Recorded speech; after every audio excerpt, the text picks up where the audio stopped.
اور بعض مورخین نے کرام نے کہا کہ وہ غیبی قلم سے جو ہے شعر جو ہے اس وقت وہاں پر لکھ دیا گیا تھا۔ برادران اسلام، اب پادری حیران ہے کہ نیزوں پر سر بلند ہے اور بڑے ہی چہرے جو ہے وہ بہت چمک رہے ہیں، بہت دمک رہے ہیں، تو اس نے ان سے پوچھ لیا کہ یہ کون لوگ ہیں، اور یہ چہرہ جو سب سے زیادہ چمک اور دمک رہا ہے یہ کن کا چہرہ ہے کہ جن کو تم نے کاٹ کر کے نیزے پر بلند کیا ہوا ہے؟ تو یزیدی کہنے لگے کہ یہ ہمارے نبی کے نواسے حسین کا سر ہے کہ جنہوں نے ہمارے خلاف لڑائی کی اور ہم نے ان کی گردن کو کاٹ کر جو ہے نیزے پر بلند کیا ہوا ہے، معاذ اللہ ثم معاذ اللہ۔ وہ راہب کہنے لگا عجیب لوگ ہو تم لوگ کہ تم نے اپنے نبی کے نواسے کو شہید کر دیا، اپنے نبی کے نواسے کی مبارک گردن کو تم نے تن سے جدا کر دیا، کیسے عجیب و غریب لوگ ہو؟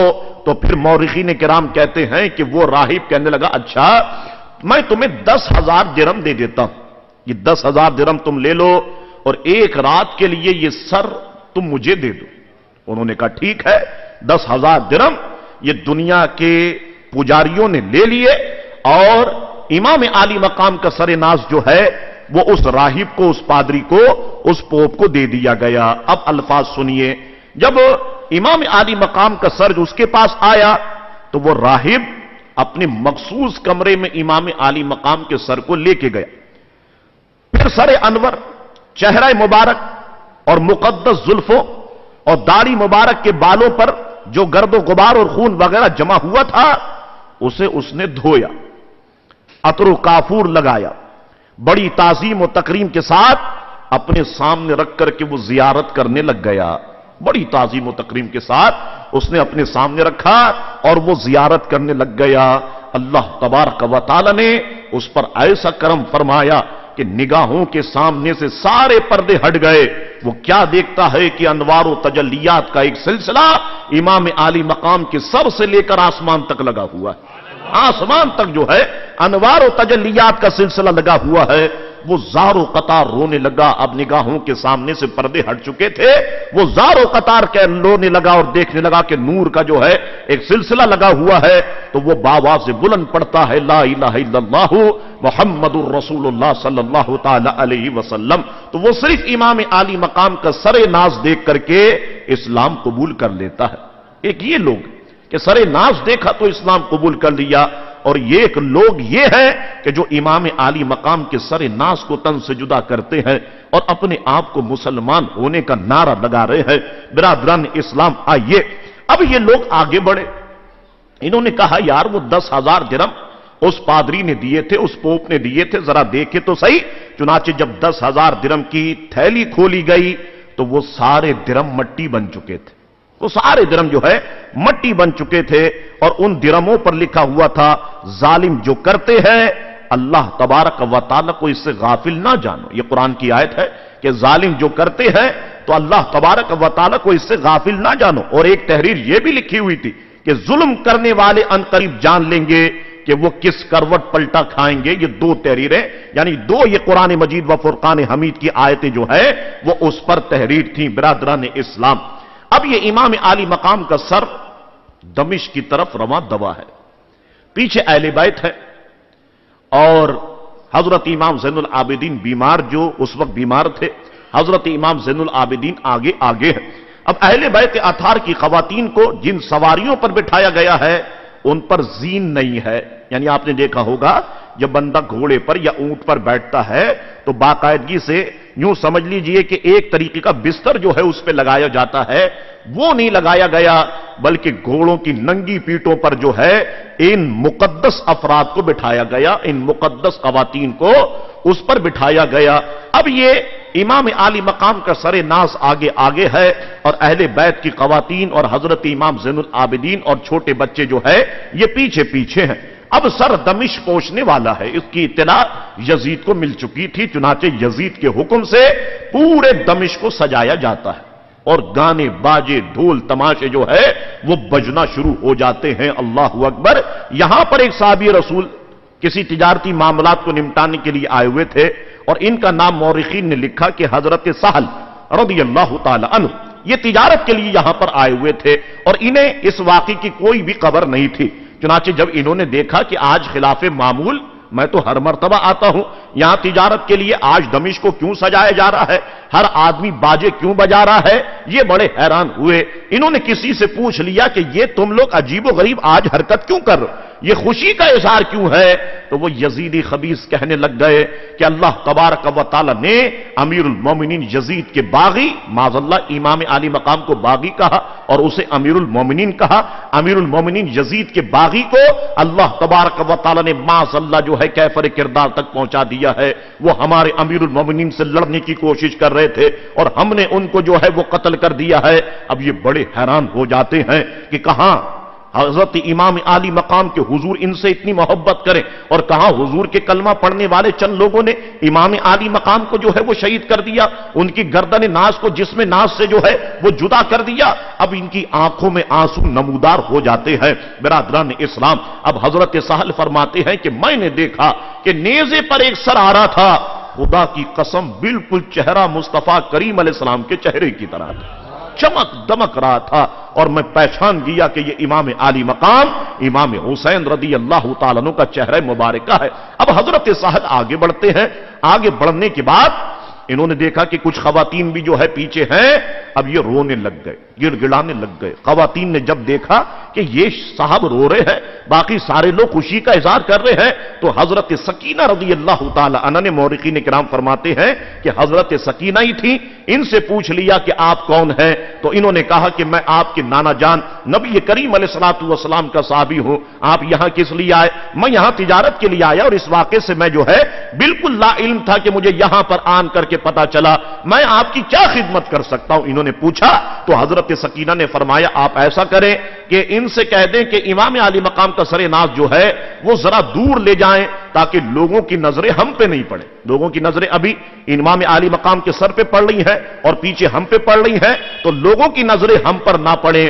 برادران اسلام، تو یہاں پر حضرت سہل رضی اللہ تعالی عنہ نے جو ہے 400 درہم ایک یزیدی کو دیے اور کہا کہ امام عالی مقام کے سر ناز کو جو ہے تم آگے کر دو۔ برادران اسلام، تو ماننا پڑے گا کہ محرم کے دنوں میں گانے بجانا، محرم کے دنوں میں علاقوں کو سجانا، یاد رکھیے گا یہ حسینی طریقہ نہیں ہے بلکہ یہ یزیدیوں کا طریقہ ہے۔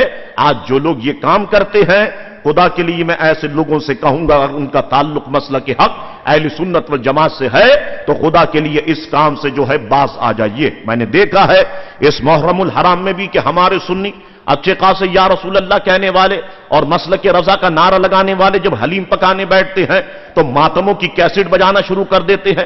عجیب و غریب حال ہو گیا ہم سنیوں کا کہ ایک طرف ماتم بھی جو ہے وہ چل رہا ہے، ایک طرف حلیم بھی گوٹی جا رہی ہے، اور پھر عجیب و غریب حال یہ ہے کہ ساری رات حلیم گوٹنے کے بعد نماز بھی فجر کی جماعت کے ساتھ ادا نہیں کی جاتی۔ جماعت تو دور کی بات ہے، گھر میں بھی جو ہے وہ نماز کا اہتمام نہیں کیا جاتا، بس حلیم بانٹ کر کے خوش ہو جایا جاتا ہے کہ بس جناب ہم نے محرم منا لیا، امام عالی مقام کی جو ہے وہ نیاز کر دی۔ کاش کہ تم نے امام عالی مقام کی سیرت سے کچھ سیکھا ہوتا کہ وقت آخر ہے، میدان کربلا ہے، امام عالی مقام نے اس وقت بھی نماز نہیں چھوڑی، اس وقت بھی نماز نہیں چھوڑی۔ اور میں یہاں پر آپ کو بتاؤں کہ میدان کربلا میں حسین نے ایک ایسی نرالی نماز پڑھی ہے کہ جہاں نہ وضو ہوتا ہے، نہ غسل ہوتا ہے، نہ تیمم ہوتا ہے، معبود کی چوکٹ ہوتی ہے اور بندے کا سر ہوتا ہے، یاد رکھیے گا۔ اور پھر امام کی نرالی نماز میں آپ کو بتاؤں، امام کی نرالی نماز کا یہ حال ہے، امام اگر سلام پھیر دیتے تو نماز میدان کربلا میں ختم ہو جاتی۔ امام نے سلام پھیرا ہی نہیں ہے، امام کی نماز انشاءاللہ صبح قیامت تک جاری رہے گی، صبح قیامت تک جو ہے وہ امام عالی مقام کی نماز جاری رہے گی۔ تو برادران اسلام یاد رکھیے گا، محرم کے ایام میں ڈول تماشے علاقوں کو سجانا یہ ہم سنیوں کا شیوا نہیں ہے۔ خدا کے لیے جب سنی ہو تو اپنے سنی ہونے کا جو ہے وہ ثبوت پیش کرنا چاہیے۔ ہم جو ہیں وہ ہیں، ہم سنی ہیں، ہم سنی ہیں۔ ہمارا شیعوں کے ساتھ اٹھنا بیٹھنا، ان کی کیسٹیں بجانا، یا دیوبندیوں کے ساتھ اٹھنا بیٹھنا، یا اہل حدیث کے ساتھ اٹھنا بیٹھنا، یاد رکھیے گا یہ سب کا سب ہمارے نزدیک ناجائز اور ہمارا حرام ہے۔ ہمارا جو مسلک ہے ہم اس مسلک پر ہمیں قائم و دائم رہنا چاہیے۔ دعا کریں کہ اللہ تعالی ہم سنیوں کو اس پر جو ہے وہ استقامت عطا فرمائے۔ برادران اسلام، اب امام عالی مقام کا سر ناز جو ہے، اب یزید کے سامنے ٹیبل پر رکھا ہوا، اور یزید مالون نے بھی وہی حرکت کی کہ جو ابن زیاد نے کی تھی، وہ بھی چھڑی اٹھائی اس نے اور امام عالی مقام کی پیشانی مبارکہ پہ لگانے لگ گیا، ہونٹوں پہ لگانے لگ گیا، مبارک کانوں پہ لگانے لگ گیا، ناک پہ لگانے لگ گیا۔ تو یہاں پر بھی ایک صحابی رسول موجود تھے، حضرت ابو برزہ رضی اللہ تعالیٰ عنہ۔ انہوں نے جب اس منظر کو دیکھا تو یہ تڑپ اٹھے اور یزید سے کہنے لگ گئے کہ ملعون، تو اپنے ہونٹوں، اپنی چھڑی کو اس ہونٹوں سے ہٹا لے۔ میں نے سینکڑوں بار دیکھا، سینکڑوں بار میں نے دیکھا، سینکڑوں بار میں نے زیارت کی کہ مصطفیٰ ان ہونٹوں کو چوسا کرتے تھے، اور تو ہے ملعون کہ اپنی ناپاک چھڑی کو جو ہے امام عالی مقام کے لبہائے مبارکہ سے لگا رہا ہے۔ برادران اسلام، اب یہاں پر یہ عجیب و غریب کیفیت جو ہے وہ طاری ہوتی ہے۔ اس کے بعد یزید نے حضرت نعمان بن بشیر کو بلایا رضی اللہ تعالیٰ عنہ، مشہور صحابی رسول ہے۔ میں نے آپ کو کہا تھا کہ جب مسلم ابن عقیل گئے تھے کوفہ کی طرف تو اس وقت یہ کوفہ کے گورنر تھے، یزید نے ان کو معزول کر دیا تھا اور ان کی جگہ پر ابن زیاد کو گورنر کوفہ جو ہے وہ مقرر کیا تھا۔ اب یزید نے جب ان کے دل میں اہل بیت کی محبت دیکھی تو حضرت نعمان بن بشیر کو بلایا، اور بلانے کے بعد یزید نے کہا آپ ان سے محبت کرتے ہیں، یہ جو قافلہ ہے، اب جو بچا کچا قافلہ ہے، میری خواہش اور میری تمنا یہ ہے کہ یہ آپ کی قیادت میں اب مدینہ شریف رواں دواں ہو جائے۔ چنانچہ امام عالی مقام کا سر ناس اور امام عالی مقام کے جو اہل بیت تھے، یہ سارے لوگ سمیت جو ہے اب قافلہ حضرت نعمان ابن بشیر رضی اللہ تعالیٰ عنہ کی قیادت میں مدینہ شریف کی طرف جو ہے وہ رواں دواں ہوتا ہے۔ جب یہ مدینہ شریف کی طرف رواں دواں ہونے لگا تو یزید مالون نے حضرت سیدنا امام زین العابدین رضی اللہ تعالیٰ عنہ کو بلایا اور کہا کہ یہ کام میرا نہیں ہے، یہ کام تو ابن زیاد مالون نے کیا۔ اگر امام عالی مقام میرے پاس آ جاتے یا ان کو وہ ادھر بھیج دیتا تو میں ضرور ان کے ساتھ صلح کر دیتا، یہ کام میرا نہیں ہے۔ مالون جب یہ کام تیرا نہیں ہے تو نے ابن زیاد کو سزا کیا دی؟ تو نے خولی بن یزید کو کیا سزا دی؟ تو نے جو ہے شمر کو جو ہے وہ کیا سزا دی؟ تو یاد رکھیے گا پورا کھیل، پوری بساط یزید کی بچھائی ہوئی تھی اور یہ سارے لوگوں نے جو ہے اس پر عمل کیا۔ برادران اسلام، اب مورخین کہتے ہیں کہ حضرت نعمان ابن بشیر رضی اللہ تعالی عنہ یہ قافلہ لے کر کے مدینہ شریف کی طرف رواں دواں ہوتے ہیں۔ مدینہ شریف میں یہ خبر پہنچ چکی تھی کہ امام عالی مقام اور ان کے رفقا کو بڑی بے دردی اور بڑی بے رحمی کے ساتھ وہاں پر شہید کر دیا گیا ہے۔ اب یہ سارے لوگ قافلے کے انتظار میں تھے۔ حضرت محمد بن حنفیہ، ام المومنین حضرت ام سلمہ اور دیگر جو خاندان کی عورتیں تھیں یہ سب بھی اس وقت باہر آ گئی تھی، اور جس وقت یہ قافلہ مدینہ شریف پہنچتا ہے ایک عجیب و غریب کیفیت پورے مدینہ شریف میں تھی۔ حضرت امام زین العابدین رضی اللہ تعالیٰ عنہ جنہوں نے یہ سارا منظر اپنی آنکھوں سے دیکھا ہوا تھا، ابھی تک تو وہ خاموش تھے، لیکن جیسے ہی حضور کے روضے کو دیکھا اب خاموشی کے بندھن ٹوٹ گئے اور کہنے لگ گئے اے میرے پیارے دادا جان۔ بس یہ الفاظ حضرت امام زین العابدین رضی اللہ تعالیٰ نے کہے اور ایک عجیب و غریب کوہرام جو ہے وہ بپا ہو جاتا ہے۔ ایسا لگتا ہے کہ قیامت قائم ہو چکی ہے۔ پورے مدینے کے مسلمان جتنے بھی تھے وہ زار و قطار رو رہے تھے، اور ادھر امام زین العابدین رضی اللہ تعالیٰ عنہ روضہ رسول کریم علیہ الصلوۃ والسلام سے لپٹ کر جو ہے وہ زار و قطار رو رہے تھے۔ برادران اسلام، اب حضرت امام عالی مقام کا سر انور کہاں رکھا گیا؟ تو مورخین فرماتے ہیں کہ اس میں اختلاف ہے۔ مشہور یہ ہے کہ اسیران کربلا کے ساتھ یزید نے آپ کے سر مبارک کو مدینہ طیبہ روانہ کیا، جو حضرت سیدہ فاطمہ الزہرا رضی اللہ تعالی عنہا اور حضرت سیدنا امام حسن رضی اللہ تعالیٰ عنہ کے پہلو میں جو ہے وہ رکھا گیا آپ کا سر مبارکہ۔ تو ایک قول مورخین کرام نے جو ہے وہ یہ بیان کیا ہے۔ اب آئیے، امام عالی مقام جب تک زمین پر ظاہری طور پر حیات تھے یزید کی آزادیوں کے لیے سب سے بڑی رکاوٹ تھے۔ وہ جانتا تھا کہ میں علل اعلان پوری دنیا کے اندر یا جہاں پر میری حکومت ہے یہ برائی کو میں نہیں پھیلا سکوں گا، مگر جب اس نے امام عالی مقام اور ان کے رفقا کو شہید کیا اب وہ بالکل بے لگام ہو گیا۔ زنا عام ہو جاتا ہے، لواطت عام ہو جاتی ہے، حرام کاری